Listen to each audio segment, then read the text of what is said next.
foi explicado pelo caboclo das 7 encruzilhadas que esses espíritos não podiam se manifestar como guias nas sessões espíritas tradicionais por serem considerados atrasados.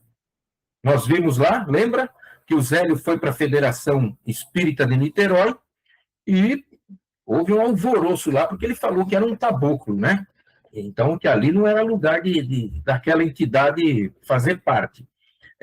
Inclusive, ainda temos algumas discriminações no espiritismo, sim, ainda hoje, a respeito disso, né? Caboclo, preto velho, ou dependendo da entidade, ela é tida como um espírito sofredor, não um mentor que vai ali para dar uma instrução. Então, ainda, em algumas casas, ainda isso acontece até hoje. Então, para sanar essa discriminação, a Umbanda foi introduzida em nossa cultura.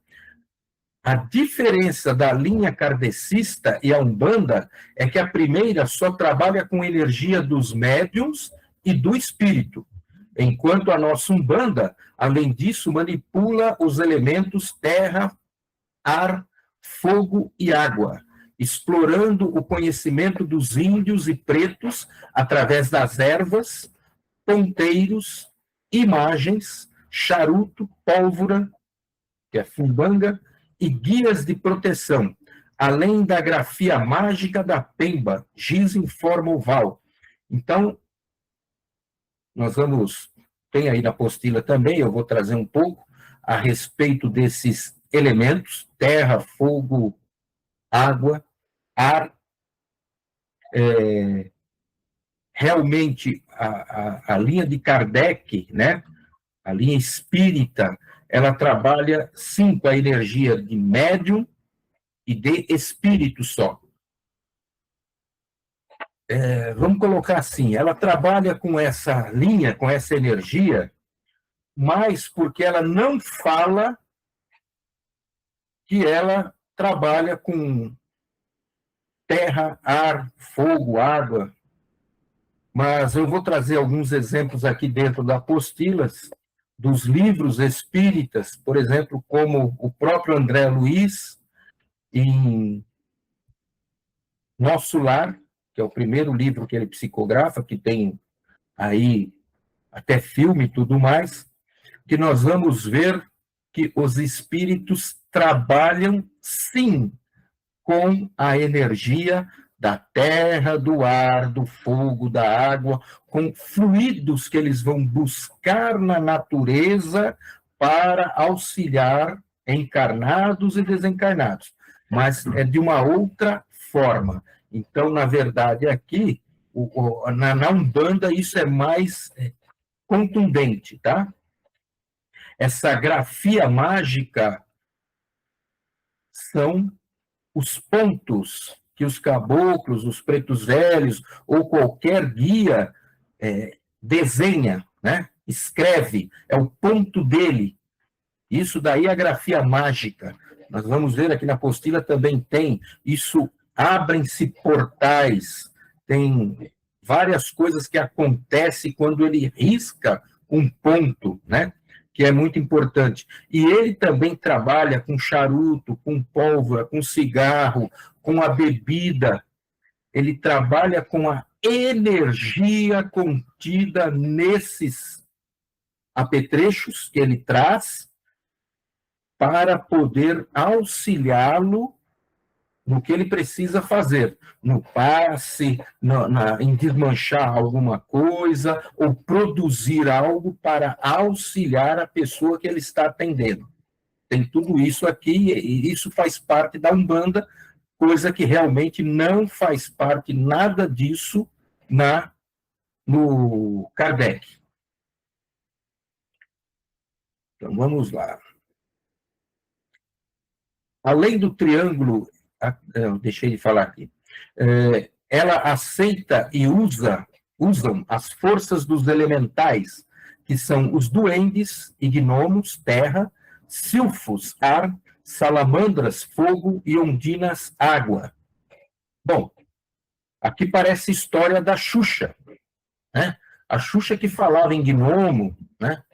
Tem até o danado da música dela que tocada de trás para frente invocava o diabo, mas isso daqui existe. O Espiritismo também trata disso, e eu trago aqui na apostila, tá? Só que o Espiritismo trata de uma outra forma. E a gente vai ver como que são usados esses elementais. Elemental é um espírito que ainda não chegou a um princípio, é o princípio inteligente que fala-se no Espiritismo. Esse é o elemental. É o espírito com E minúsculo. É aquele criado por Deus que está em evolução para chegar ao hominal, ao espírito com E maiúsculo, que é o nosso caso. É aquele espírito dotado da razão e do livre-arbítrio. Então, dentro dessa caminhada, todos nós fomos um dia elementais, princípios inteligentes que, dirigidos,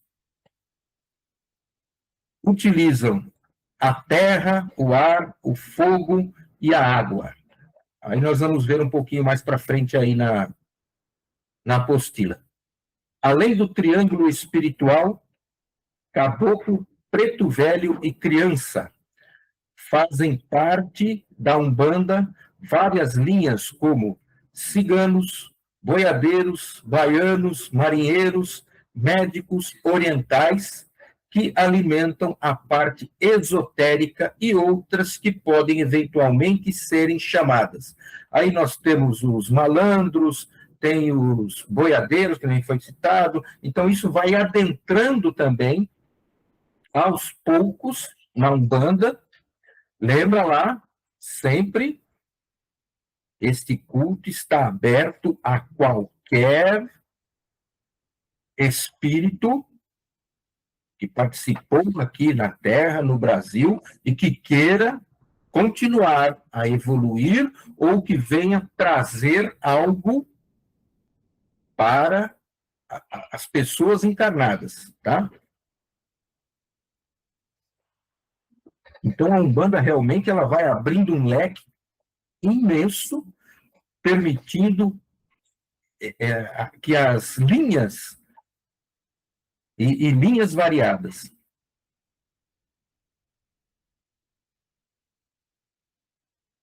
A grande força da Umbanda está com a Quimbanda, onde trabalham os Exus e a esquerda da Umbanda, que foram formadas por espíritos também ligados à história do Brasil, no caso, os dominadores do nosso país, os europeus. Bom, vamos uma explicação aqui. Por que aqui está falando que a Umbanda, né, que a grande força da Umbanda está com a Quimbanda? A Quimbanda, ela tem uma problemática hoje em dia que criou-se, que a Quimbanda é uma religião onde se trabalha com Exus e Pombagiras, inclusive para fazer o mal e tudo mais. Mas a Quimbanda aqui falada como parte da Umbanda, ela é como uma linha da esquerda. Então, quando se fala Quimbanda aqui, está se falando de uma linha dentro da Umbanda. Não se está se falando dessa Quimbanda criada agora, que deturpou-se, inclusive, muito o que os Exus e as Pombagiras vêm fazer e trabalhar. Tá? Então, quando se fala aqui em Quimbanda, então, a grande força da Umbanda está na Quimbanda, na linha dos Exus, onde trabalham os Exus, à esquerda da Umbanda. Ok? Só para a gente entender. Porque senão a gente vai pensar que trabalha com a Quimbanda de hoje, que é divulgada aí, que a gente vê cada coisa aí muito fora do normal. Formada por isso. Tá. Esse é o resumo para dar ideia da grandeza da Umbanda que diante vamos esmiuçar. Embora a Umbanda tenha raiz africana,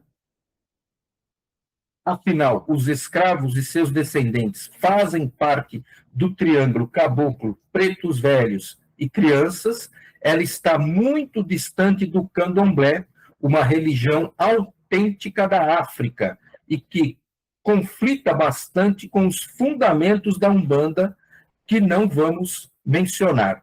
Por que não vamos mencionar? Porque o nosso objetivo é estudar a Umbanda. Tá? Inclusive, eu vou falar um pouquinho mais aqui embaixo. Gente, alguma questão até agora? Alguma pergunta? Alguém quer fazer alguma colocação? Não entendeu alguma coisa? Tá tudo certo.